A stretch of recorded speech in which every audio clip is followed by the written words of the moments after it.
어디서 이런 미인 미남이 오셨습니까? 당신을 만나서 너무 행복합니다. 당신을 만남이 내 인생의 큰 축복입니다. 아마 인천에서는 제일 미남들이 다 모이셨고, 그렇게 생각하면 그런 거예요.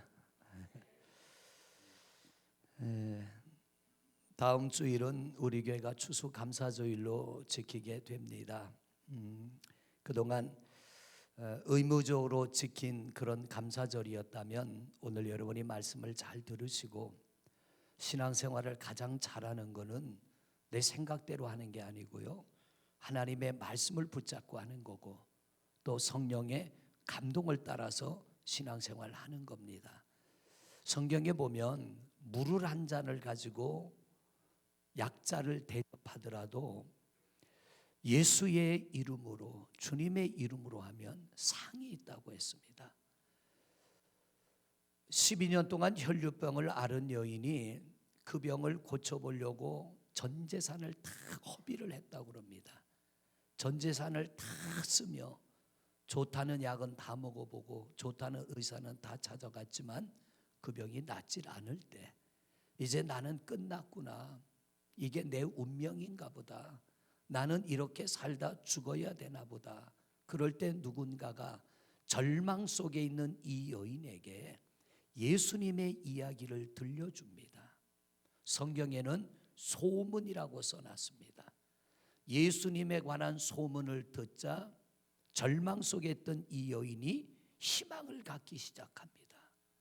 그렇다면 나도 그분을 만나면 이 병이 나을 수 있겠구나. 소문을 붙잡았어요. 우리처럼 하나님의 말씀을 붙잡는 게 아니라 이 여인은 소문을 듣고 소문을 붙잡고 그 소문대로 예수님 만나면 나도 고쳐지겠구나. 그리고 예수님이 그 마을에 오셨을 때 많은 사람의 틈을 뚫고 예수님을 찾아갑니다. 그리고 떨리는 손을 내밀어 예수님의 옷자락을 붙잡아요. 왜냐하면 소문을 믿었기 때문에. 내가 들은 소문이 진실이라면 나는 이분의 옷자락만 만져도 내 병이 나을 것이다. 우리의 예배가 그런 예배가 되시기를 바랍니다. 다음 주일 감사절을 지킬 때 여러분, 오늘부터 우리가 금요일까지 오직 시편 100편의 말씀을 가지고 은혜를 나눌 겁니다. 지난 주일 한 주간 동안은 누가복음 16장 22절로부터 24절의 말씀을 가지고 주일 1부, 2부, 3부까지 그리고 수요 예배, 금요 예배까지 은혜를 나눴습니다. 이번 주간은 이 100편의 말씀을 가지고 오늘은 오직 감사함으로 들어가는 문, 이런 제목으로 은혜를 나눌 것이고요. 수요일 날은 왜 감사함으로 들어가야 되는가? 왜 하나님이 이 성전에 들어올 때는 감사함으로 들어오라고 하는가? 그리고 금요일 밤에는 감사함으로 들어갈 때 어떤 일이 일어나는가? 여러분이 말씀을 잘 들으시고 은혜 받으시고 또 그 말씀을 붙잡고 다음 주일 추수감사절기를 지키시기를 바랍니다. 하나님의 말씀이 반드시 우리 성도님들에게 이루어지는 줄로 믿습니다. 신앙생활은요, 억지로 하면 안 돼요. 특별히 하나님 앞에 감사는 어거지로 하는 게 아닙니다. 억지로라도 한다면 나름대로의 유익은 있겠죠. 이제 우리 아이들이 오는 목요일 날 수능을 치르게 되는데 통계 자료에 의하면 억지로 하는 공부는 하루만 지나면 기억 속에서 없어진대요. 그런데 즐거운 마음, 기쁜 마음, 자원하는 마음으로 하는 공부는 이게 오래 간답니다. 수개월 동안 그게 기억 속에 남아있는다는 거예요. 하나님의 은혜도 그런 거예요. 여러분들이 기쁜 마음, 즐거운 마음으로 예배한다면 오늘 이 예배의 감격이 오랫동안 여러분의 가슴 속에 남아있게 될 줄로 믿습니다. 제가 한번 백두산을 간 적이 있어요. 중국 선교를 갔다가 그 중국에 있는 목사님이 백두산을 구경해봤냐 그래서 한 번도 못했다고 그러니까 가자고 그래서 다 낡은 봉고차를 타고 백두산까지 6시간을 갔어요. 6시간을 갔는데 그 백두산 밑에 가니까 장례삼을 팔더라고요. 근데 얼마나 싼지 한 뿌리에 1,000원이에요. 세상에 이런 것도 있나 하고 그 목사님한테 이거 진짜냐 그러니까 먹어보래요. 그래서 1,000원을 주고 한 뿌리를 샀어요. 한 뿌리, 4뿌리를 샀네. 간 사람이 4명이니까. 그래서 한 뿌리씩 나눠 먹었습니다. 4,000원에 장례삼 4뿌리를 산 거예요. 그리고 그런 냇물에 씻어가지고 우리 먹어보자고 4사람이 서가지고 깨물어 먹었는데 한 번 딱 깨물어 먹었는데 와, 그 향기가 입안에 가득 차는 게 너무 향기로운 거예요. 이게 진짜 가짜를 떠나가지고 하루 종일 그 향이 입안에서 떠나지를 않는 거예요. 근데 제 느낌으로는 아마 진짜 장례삼 같아요. 우리 하나님 앞에 진짜 여러분이 은혜 받으면 은혜 여운이 오래 간다는 거예요.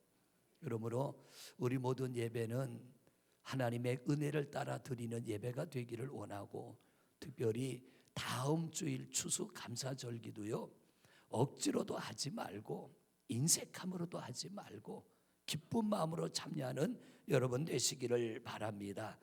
고린도후서 9장 7절 말씀 보십니다. 같이 읽습니다. 시작. 각각 그 마음에 정한 대로 할 것이요 인색함으로나 억지로 하지 말지니 하나님은 즐겨내는 자를 사랑하시느니라. 자, 여기서 억지로 인색은 충분히 이해가 되시죠? 즐겨내누는 무슨 뜻일까요? 즐겨내는 자를 사랑하시느니라. 즐겨내는 자가 무슨 뜻이에요? 자주 내는 분? 아니에요. 이 즐겨낸다는 말의 의미는 즐거운 마음으로, 기쁜 마음으로, 예배도 하나님 앞에 기쁜 마음으로, 봉사와 섬김도 기쁜 마음으로. 우리 임마누엘 찬양대가 찬양을 위해서 많이 애씁니다. 예배전 찬양하는 찬양팀들도 많이 애쓰고, 지금 아동부실에서, 유치부실에서, 학생부실에서는 우리 선생님들이 예배를 드리라고 애씁니다. 지하식당에서는 오늘 식사 당번한 분들이 일부 예배 나와서 예배하고 지금 밥 짓느라고 애씁니다. 하나님이 기뻐 받으시는 방법이 있습니다. 어떤 마음으로요? 즐거운 마음으로, 기쁜 마음으로. 우리가 하나님 앞에 예물을 드릴 때도요 인색함으로 하지 마세요. 또 하나 억지로도 하지 마세요. 어떤 마음으로? 즐거운 마음으로. 여러분, 내 주머니 속에 있는 것을 내가 쓰지 않고 하나님께 드리든지 아니면 내가 어디다 쓰든지 이것을 쓴다는 건 쉬운 일이 아닙니다. 그런데 하나님께서 기뻐 받는 예물이 있어요. 이게 어떤 예물이냐면 즐겨 받으시는 예물입니다. 제가 철없이 목회할 때는 성도님들에게 그런 설교도 참 자주 했습니다. 이 절기 때만큼은 억지로라도 헌금을 하라고 설교도 했습니다. 그런데 하나님 앞에 점점 가까이 갈수록 깨달아지는 게 뭐냐면 하나님은 그걸 원치 않는다예요. 하나님은 그걸 기뻐하지 않는다는 것. 때로는 교회가 헌금이 많이 되어지면 자랑하기도 했습니다. 돌아보면 참 어리석고 철없는 목사였어요. 어리석고 철없는 목사. 얼마 전에 어떤 자리에 갔더니 우리 윤보한 감독 대행하는 목사님이 그런 예화를 하더라고요. 조그만한 아이들이, 초등학교 다니는 아이들이 자기 아버지를 자랑을 합니다. 대학 교수인 아들이, 우리 아버지는 학교에서 대학 교수이기 때문에 돈을 많이 벌어와 자랑하더래요. 그러니까 의사인 아들이, 우리 아버지는 의사라서 너희 아버지보다 돈을 더 많이 벌어. 그런데 거기에 개척교회 목사님 아들이 있는 거예요. 얘는 할 말이 없잖아요. 근데 이 녀석이 뭐라 하냐면 우리 아버지는 목사인데 주일날 헌금 다 들어오는 건 다 우리 아버지 거야. 그리고 자랑하니까 두 아이들이 깨갱하고 쑥쑥으로 들더랍니다. 여러분, 철이 없을 때는요 그렇게 자랑할 수도 있겠더라고요. 근데 철이 들면 그렇지 않는 거예요. 목사도 목회가 철이 들으니까 하나님의 말씀이 좀 더 깊이 보여지는데, 오늘 이 본문 말씀을 보면 하나님이 기뻐하는 예물이 있어요. 그게 뭐냐면 억지로도 하지 말고, 할렐루야, 인색함으로도 하지 말고, 이번 추수감사주일만큼은 오늘 말씀을 들으시고 수요일 날도 나오세요. 말씀을 들으시고 금요일 날도 나오세요. 말씀을 들으시고 하나님이 기뻐하는 예배, 하나님이 기뻐하는 예물이 어떤 예물인가를 깨달으시고 그렇게 하나님 앞에 드림으로 약속된 은혜를 누리는 성도들 되시기를 바랍니다. 어떨 때는요 매주일 헌금 통계가 올라오는 걸 봅니다. 절기 때 통계도 봅니다. 죄송하지만 어떤 이들은 매년 똑같습니다. 제가 그걸 보면서 늘 하나님 앞에 감사의 마음이 어쩌면 이렇게 일정할까, 어쩌면 이렇게 똑같을까.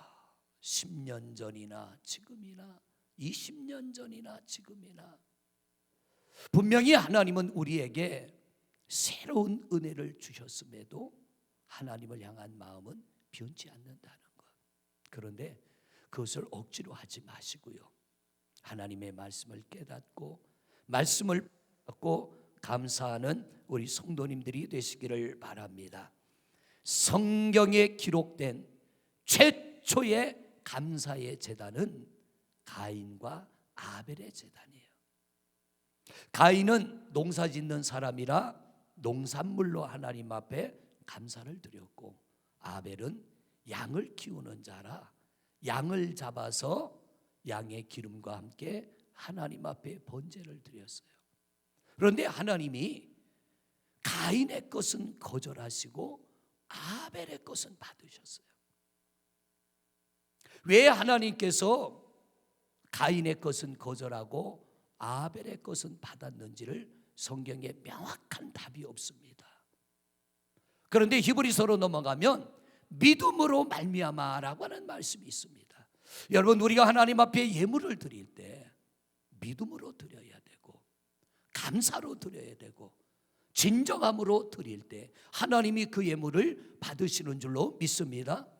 가인이 드린 예물을 하나님이 거절한 이유를 우리가 창세기 4장의 말씀을 보면 그 이유를 발견하게 되는데, 자 4장 2절부터 말씀을 한번 보십니다. 창세기 4장 2절 같이 읽습니다. 시작. 그가 또 가인의 아우 아벨을 낳았는데 아벨은 양치는 자였고 가인은 농사하는 자였더라. 세월이 지난 후에 가인은 땅의 소산으로 제물을 삼고 여호와께 드렸고, 아벨은 자기도 양의 첫 새끼와 그 기름으로 드렸더니 여호와께서 아벨과 그의 제물은 받으셨으나 가인과 그의 제물은 받지 아니하신지라. 가인이 몹시 분하여 안색이 변. 자, 여기서 보세요. 하나님께서 아벨과 가인이 감사의 단을 쌓았는데 가인의 것이 거절당하자 가인은 어떻게 해요? 몹시 화를 내며 얼굴빛이 변했다는 거예요. 진정 하나님 앞에 경외하며 하나님 은혜 감사함으로 하나님 앞에 예물을 드렸다면 가인의 태도는 이래야 됩니다. 하나님, 제가 뭐가 부족합니까? 하나님, 제가 뭐가 잘못됐습니까? 하나님, 무엇 때문에 제 예물을 받지 않았습니까? 우리가 이런 태도가 가인의 태도가 돼야 돼요. 그런데 이 가인은 하나님의 거절함에 대하여 분노합니다. 그냥 드세요, 장로님. 괜찮아. 그냥 드세요. 가인의 태도에 대하여 가인이 하나님에 대하여 분노하며 얼굴색이 변합니다. 이 문제는 뭐냐면 나는 문제가 없는데 왜 하나님 거절하냐는 거죠. 아마 아벨이면 그랬을 겁니다. 하나님, 제가 무엇이 부족했습니까? 하나님 왜 제 재물을 연락하지 않으십니까? 하나님 제가 어떻게 하면 되겠습니까? 이게 우리의 신앙의 태도여야 됩니다. 우리가 하나님 앞에 감사하며 예물을 드리는 자세가 되어야 됩니다. 그 다음 절을 또 보세요. 6절입니다. 시작. 여호와께서 가인에게 이르시되 내가 분하여 함은 어찌 됨이며 안색이 변함은 어찌 됨이냐. 7절입니다. 내가 선을 행하면 어찌 낯을 들지 못하겠느냐. 선을 행하지 아니하면 죄가 문에 엎드려 있느니라. 죄가 너를 원하나 너는 죄를 다스릴지니라. 이 말씀의 의미가 뭐예요? 너에게 문제가 있다는 거예요. 네가 뭔가 잘못했다는 거예요. 하나님이 이렇게 말씀해 주셔도요, 전혀 가인은 깨닫지 않습니다. 오히려 분노함이 더 커집니다. 결국에는 그 동생 아벨을 죽이고 맙니다. 올바른 예배자가 아니에요. 우리가 하나님 앞에 진정한 예배자라면 우리의 신앙의 태도는 이래서는 안 된다는 거예요. 특별히 하나님 앞에 감사하는 성도의 예배의 자세는 이래서는 안 된다는 거예요. 적어도 우리의 예배는 아벨 같은 예배자가 되어야 되고, 무언가 문제가 있을 때는 빨리 깨닫고 그 문제를 우리 스스로 풀어나가야 됩니다. 여러분, 하나님이 진정으로 원하는 것은 네가 얼마나 드리느냐가 아니에요. 네가 얼마나 많이 드리느냐가 아닙니다. 우리의 중심이 얼마나 하나님께로 향하느냐, 얼마나 내가 하나님 은혜에 감사함으로 진정으로 예물을 드리냐입니다. 광야에 보리떡 5개와 물고기 2마리로 5,000명을 먹입니다. 예수님께서 제자들에게 먹을 것을 가져와라 할 때 다들 빈손으로 올 때 한 제자 안드레가 어린아이에게서 받은 보리떡 5개와 물고기 2마리, 가장 비천한 사람들이 먹는 거칠은 음식입니다. 그걸 가지고 예수님께 내밀면서 이것 가지고 몇 명이나 먹이겠습니까? 어린아이 하나가 한 끼 먹을 적은 식사예요. 그런데 예수님은 아무 말 없이 그걸 받아들고 축사하고 제자들에게 떼어주며 너희가 가서 나눠주라 했더니 5,000명이 실컷 먹고 12광주리가 남았습니다. 사람이 볼 때는 형편없는 양입니다. 사람이 볼 때는 부족한 양입니다. 그러나 어린아이가 기쁜 마음으로 내어놓았을 때 예수님이 그것을 축복하자 이것이 차고 넘치는 은혜로 임하게 된 줄로 믿습니다. 여러분, 교회는요, 저는 그렇다고 생각해요. 우리에게 많은 것들이 필요하고 더 많은 것들이 있으면 좋겠지만, 그러나 하나님의 원칙대로 하나님의 법대로 우리가 드릴 때 그 부족함은 오병이어의 이적과 같이 하나님이 채우시는 줄로 믿습니다. 억지로 하려고 하지 마세요. 또 반대로 인색함으로도 하지 마세요. 우리가 하나님의 은혜를 따라 기쁨으로 감당할 때 그 부족함을 채우는 분은 하나님이신 줄로 믿습니다. 여러분, 오늘 이 시편 100편의 말씀은 이렇게 시작해요. 우리 시편 100편 1절을 봅니다. 1절 말씀 같이 읽어봅니다. 시작. 온 땅이여 여호와께 즐거운 찬송을 부를지어다. 2절입니다. 기쁨으로 여호와를 섬기며 노래하면서 그의 앞에 나아갈지어다. 때로는 예배 시간에요, 목사가 성도들을 바라보기가 참 힘들 때가 있어요. 왜냐하면 이 암병이라고 하는 게 한 번 걸리는 것도 힘들고 치료하는 과정도 너무 힘든데, 이 암병은 다른 거하고 달라서 수술 전이나 수술 후에 항암 치료를 또 해야 되잖아요. 또 어떤 이는 방사선 치료도 하는데 얼마나 약이 독하면 머리가 다 빠지겠습니까? 항암 치료하는 분들 보면 머리가 빠지도록 그 고통을 참으며 속이 울렁거리고 잠이 오지 않고 그 괴로움을 참으며 몸부림을 치며 치료를 받습니다. 그런데 이게 또 재발이 되는 분이 있어요.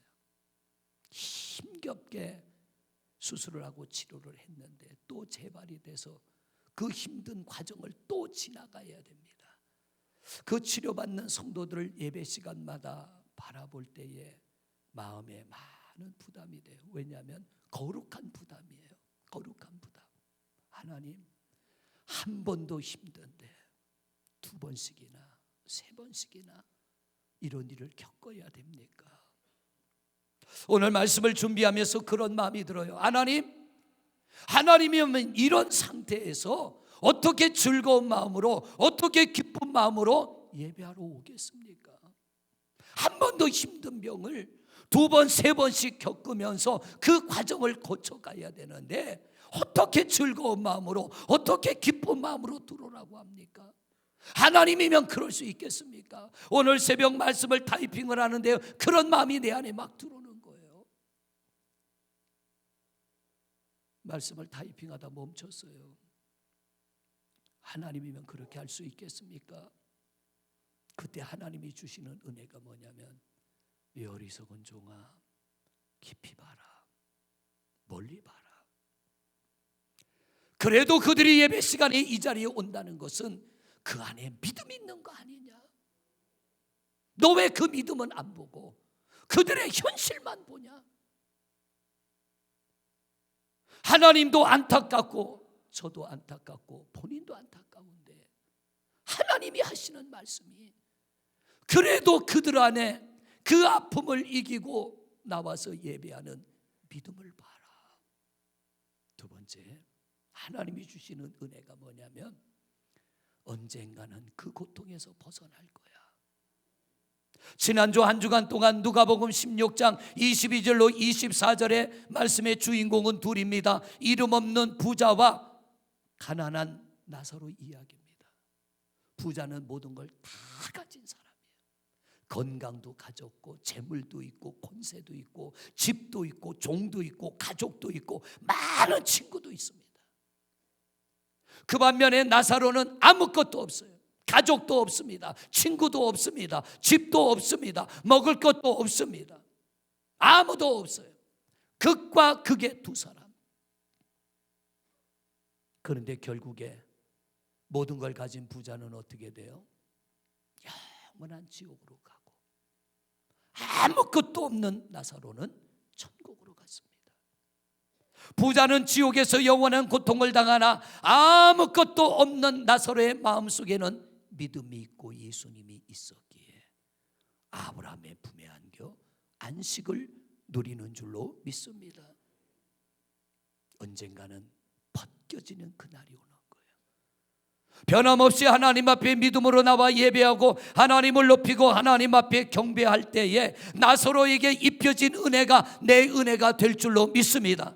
오늘의 내게 만족한 환경 때문에, 내가 좋은 환경 때문에 여러분 자만하지 말고, 하나님 잃어버리지 말고, 믿음 잃어버리지 말고 이 귀한 자리를 감사함으로 잘 지켜나가는 성도들 되시기를 바랍니다. 내게 곤고함이 있어도 낙심하지 마세요. 땅에서가 아니면 영원의 때라도 하나님은 벗겨 주실 줄로 믿습니다. 그러므로 즐거운 마음, 기쁜 마음으로 오라는 것은 지금 당장만 보지 말고 좀 멀리 보라는 거예요. 세상은 잘 살아야 100살입니다. 잘 살아야, 아주 잘 살아야 100살이에요. 그런데 천국은 영원합니다. 지난 금요일 날 그런 설교 드렸죠. 지옥 간 부자가 아브라함에게 간절히 요청합니다. 제발 저 나사로의 손가락에 물 한 방울 찍어 내 혓바닥을 좀 서늘하게 해주세요. 이건 곧 지옥에서 드리는 기도입니다. 아무리 지옥에서는 기도해도 하나님이 듣지 않습니다. 지옥은 기도가 응답될 수 없는 자리예요. 천국은 기도할 필요가 없습니다. 왜? 기도할 이유가 없어요. 모든 것이 완벽하게 이루어진 곳이 천국입니다. 이 땅에서 우리 기도할 일 참 많잖아요. 여러분, 기도하며 이겨나가십시오. 머지않아 기도 없는 곳에 가서 영원히 살게 될 줄로 믿습니다. 어제 다니엘 기도의 영상을 틀어놓고 기도할 분들 나오세요 그랬더니 12분이 와서 앉아 있더라고요. 영상을 보면서 은혜 받고 기도하는 여러분들, 이 땅에서는 좀 피곤함도 있고 힘듦이 있지만 머지않아서 그런 거 없는 곳에 가서 우리 영혼이 살게 될 줄로 믿습니다. 오늘 옆에 분하고 인사 한번 해. 꼭 거기서 다시 만납시다. 할렐루야. 반드시 우리는 거기서 다시 만나게 될 줄로 믿습니다. 고통은 결코 영원하지 않고요, 언젠가는 우리에게서 벗겨지는 날이 오는데, 우리가 즐거워하며 기뻐하며 감사함으로 이 성전에 들어와야 될 이유, 내 지금의 현실을 보면 감사가 아니라 원망을 해도 부족하고 불평을 해도 부족하지만 하나님이 즐거운 마음, 기쁜 마음, 감사한 마음으로 이곳으로 들어오라고 하는 것은요, 우리를 위하여 예비한 그 은혜를 바라보라는 거예요. 그날을 소망하라는 거예요. 미래를 보지 않으면 우리는 즐거워할 수 없습니다. 구약 성경에 보면 하나님께서 너희들은 내게 예물을 드리라고 하는데, 하나님이 받으시는 짐승은 4가지가 있어요. 첫째는 소를 받아요. 하나님도 소고기를 좋아하시나 봐요. 소를 드려라. 그 다음은 양을 드려라. 그 다음은 염소를 드려라. 그 다음은 비둘기를 드려라. 소를 드리라고 하는 것은 형편에 따라서, 내가 소를 드릴 수 있는 사람은 소를 드리고, 양을 드릴 수 있는 사람은 양을 드리고, 염소를 드릴 수 있는 사람은 염소를 드리는데, 나는 소도 양도 염소도 드릴 만한 형편이 안 되면 비둘기, 산에 가서 산비둘기를 잡아 드리든지, 집에 있는 집비둘기를 잡아 드리든지, 하나님 앞에 감사함으로 정성껏 드리는 것은 소를 드린 자나 비둘기를 드린 자나 동일하게 받으신다는 거예요. 왜냐하면 가난한 자를 위한 하나님의 배려입니다. 다른 사람은 이만큼 드리고 나는 요만큼 드릴 때, 하나님 나는 요만한 은혜와 요만한 복밖에는 받지 못하지 않겠습니까가 아니라, 진정으로 하나님 앞에 감사로 내 마음과 정성을 다하여 비둘기를 잡아 드릴지라도 하나님은 소를 드린 자와 같이 받으신다는 거예요. 그런데 여기에 또 하나 중요한 게 있습니다. 소를 드릴 만한 자는 소를 드려야 돼요. 소를 드릴 수 있는 자가 비둘기를 드릴 때는요, 이것도 하나님에게 합당한 예물이 아니에요. 우리 하나님 앞에 내가 할 수 있는 만큼 하나님의 은혜에 감사하고, 또 앞으로 주실 은혜에 감사하며 마음과 정성을 다할 때 하나님 그 예물을 연락하시고 우리에게 은혜를 베풀어 주시는데, 여러분, 사람이 살다 보면요, 감당 못할 큰 슬픔과 어려움이 우리 삶에 찾아오기도 합니다. 이재철 목사님이 있습니다. 이분이 주님의 교회를 개척을 했어요. 개척을 하고 교회가 막 성장을 해서 이제 온 성도들이 신앙 수련회, 말씀 수련회를 떠났습니다. 그러다가 중간에 쉬는 시간에는 아이들도 갔으니까 물놀이도 하고 하는데, 1992년도입니다. 전교인이 수련회를 갔는데 1992년 여름에 실내 수영장에서 초등학생 아이 하나가 물놀이를 하다가 물속에 빠져 죽었어요. 신앙 수련회를 갔는데 이 아이 하나가 정민홍이라고 하는 아이가 1992년도에 전교인 수련회를 따라갔다가 물에 빠져 죽자 분위기가 싸늘하게 식어가고, 가장 당황하는 게 목사님입니다. 큰일 났다. 이제 교회를 개척해서 막 부흥해 가는데 이런 일이 교회 안에서 일어나면 이게 얼마나 치명적이고요, 또 그 부모님들을 어떻게 위로해야 되고 이 사고 후유증을 어떻게 수습을 해야 될까, 전 교인들이요 말을 하지 못하고 전부 우울한 분위기로 침울해져 있습니다. 아이의 장례식이 이루어졌습니다. 장례를 치르는데 이 죽은 아이의 아버지가, 부모님이 집사님인데요, 장례식장에서 이 부모님이 하나님 앞에 나와서 감사를 드리는데 5가지 감사를 드렸어요. 첫째는 주님께서 민홍이를 모태에서부터 예수님을 믿게 하시고 어릴 때 유아 세례를 받아 구원받게 해주심을 감사합니다. 두 번째 감사, 이 세상의 죄악과 탐욕에 오염되기 전에 순결하고 깨끗한 영혼의 상태로 하나님 나라로 불러주셨으니 하나님 감사합니다. 세 번째 감사, 교통사고나 세상의 굳은 일로 부른 것이 아니고 하나님을 사랑하여 말씀을 배우는 수련장에서 하나님 나라로 불러주시니 감사합니다. 네 번째 감사, 그동안 아들 민홍이가 차지하고 있던 자리가 당장은 허전하고 공허해 보이겠지만 그러나 하나님께서는 감당할 시험받기는 주지 않는다 하셨음에 그 빈자리를 하나님의 은혜로 채워주시고 이 허전함을 이겨나갈 수 있도록 도와주심을 믿기 때문에 감사합니다. 다섯 번째 감사, 사고 이후에 모든 성도들이 깊이 깨닫고 함께 기도해 주셔서 은혜 중에 장례가 치러지게 하시니 감사합니다. 여러분, 아마 저라도 이렇게 못했을 것 같아요. 솔직하게 목사지만 저라도 이렇게 못했을 것 같아요. 이런 믿음은 어느 날 갑자기 생겨나는 것이 아니라 그가 평소에 하나님 앞에 진실함으로 신실함으로 감사함으로 예배할 때에 하나님이 그 부모님들에게 주신 은혜인 줄로 믿습니다. 성도 여러분, 우리가 힘들지만 즐거운 마음으로 기쁜 마음으로 이 성전에 들어오고 감사한 마음으로 예배할 때 하나님은 거저 돌려보내는 것이 아니라 우리가 어떤 일을 당해도 그것을 이겨나갈 수 있는 은혜의 힘을 우리 안에 불어넣어 주시는 줄로 믿습니다. 오늘도 이 예배 가운데 하나님이 그런 은혜를 주시는 줄로 믿습니다.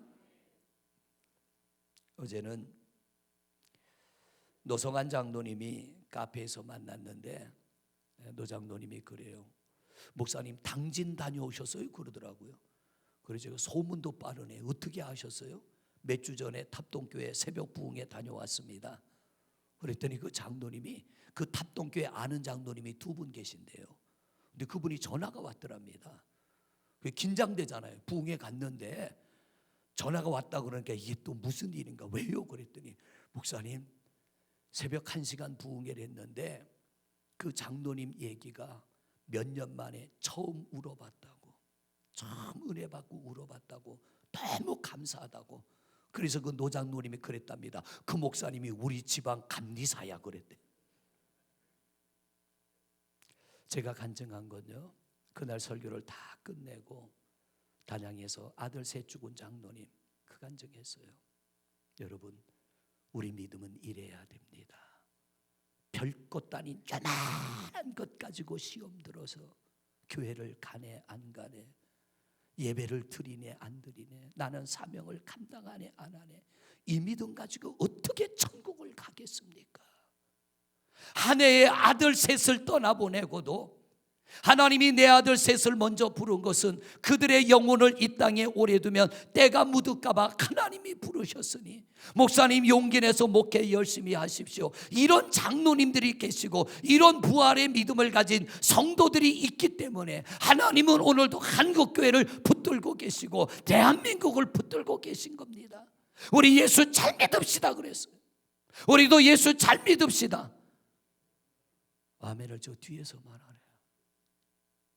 예수 잘 믿으시기 바랍니다. 부활의 믿음이 되시기를 바랍니다. 할렐루야. 정민홍이라고 하는 이 초등학생이 교회 수련회 가서 물에 빠져 죽은 거예요. 그 아버지가 하는 게 뭐예요? 하나님 감사합니다. 뱃속에서부터 예수 믿어 구원의 믿음을 갖게 해서 감사하고, 교통사고도 아니고 다른 일도 아니고 수련회 가서 은혜의 자리에서 내 아들 불러주시니 감사합니다. 보통 사람 같으면 하나님 왜 이런 자리에서 내 아들이 죽어야 됩니까? 네, 아니라는 얘기예요. 이게 뭐냐면 이 안에 믿음이 있기 때문에, 은혜가 있기 때문에, 오늘의 너와 나의 이별이 영원한 이별이 아니고 이 다음에 하나님 나라에서 또 만날 걸 믿기 때문에 감사한다는 거예요. 오늘 여러분의 믿음이 이런 부활의 믿음이 되시기를 바랍니다. 이 은혜를 가지고 우리가 하나님 앞에 영광을 돌리는 거예요. 이 믿음을 가지고 우리의 신앙을 지켜나가는 거예요. 어제는 남호성 목사님이 왔어요.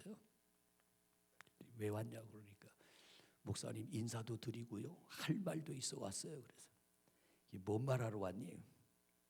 사모님하고 좀 싸웠대요. 그래서 제가 그려 젊을 땐 싸우는 거요.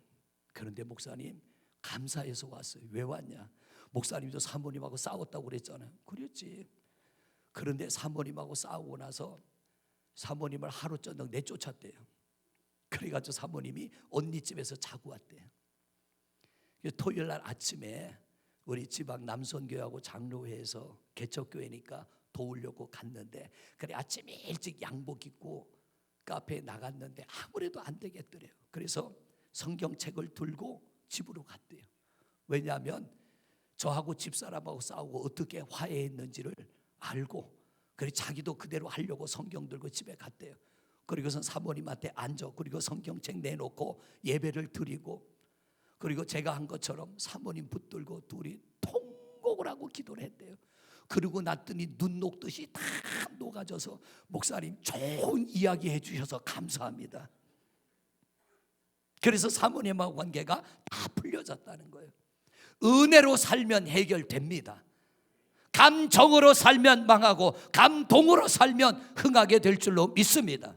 왜 우리가 이 문을 감사함으로 들어와야 돼요? 내게 지금 어려운 일이 너무 많은데, 내게 고통스러운 일이 너무 많은데, 내가 힘든 일이 너무 많은데, 세상 모든 사람은 다 행복하게 사는 것 같고 나만 불행하게 사는 것 같아 억울함도 있는데, 어떻게 이 성전을 감사함으로 들어오고 예배를 즐거움으로 드리고 하나님 앞에 기쁨으로 예물을 드릴 수 있습니까? 현재만 보지 말자는 거예요. 좀 더 멀리 보십시오. 좀 더 깊은 곳을 보십시오. 분명히 우리 하나님의 약속된 은혜가 여러분의 삶 가운데 임하게 될 줄로 믿습니다. 특별히 감사절기입니다. 우리에게는 특별한 기회입니다. 내가 하나님 앞에 영광 돌릴 기회고 하나님의 은혜를 입을 기회인 줄로 믿습니다. 자 보십시오. 12년 혈류병 앓은 여인이 예수님이 자기의 사는 삶 근처에 오셨을 때 내가 이 기회를 놓칠 수 없다고 이 여인이 나가서 많은 사람을 뚫고 주님에게 다가가 옷자락을 잡은 것처럼, 소경 두 사람이 길바닥에 앉아 예수님을 기다립니다. 왜? 기회가 지나가면 다시 오지 않을 거니까.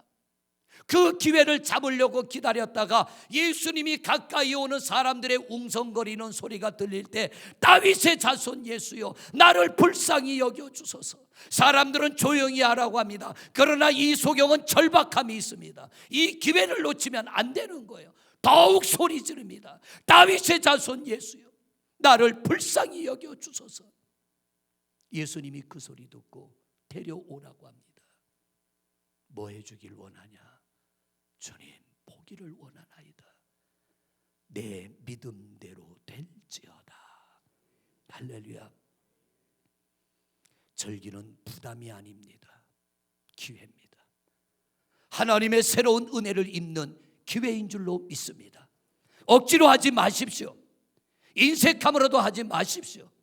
하나님의 은혜를 깨달은 대로, 하나님의 축복을 깨달은 대로 즐거움으로 기쁨으로 감사함으로 참여할 때에 여러분들에게 또 다른 은혜가 임하게 될 줄로 믿습니다. 우리 주님 앞에 분명히 말씀을 잡으세요. 하나님이 주시는 감동을 잡으세요. 그리고 이걸 놓지 마세요. 하나님, 제가 오늘 하나님 앞에 감사하는 것은 이 은혜를 깨달았기 때문입니다.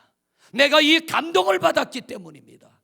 이 감동대로 하나님 앞에 감사함을 드리니 하나님 받아주세요. 절대로 하나님은 공짜가 없습니다. 거저 받지 않고 거저 주시지 않을 줄로 믿습니다. 말씀 마무리합니다.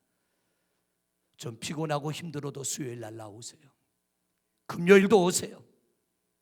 그리고 더욱 말씀을 듣고 하나님의 생명의 말씀을 붙잡아 기회를 놓치지 마시고 우리 이번 절기가 하나님 앞에 더욱 가까이 가고 새로운 은혜를 받는 축복의 기회가 되시기를 주님의 이름으로 축원을 드립니다.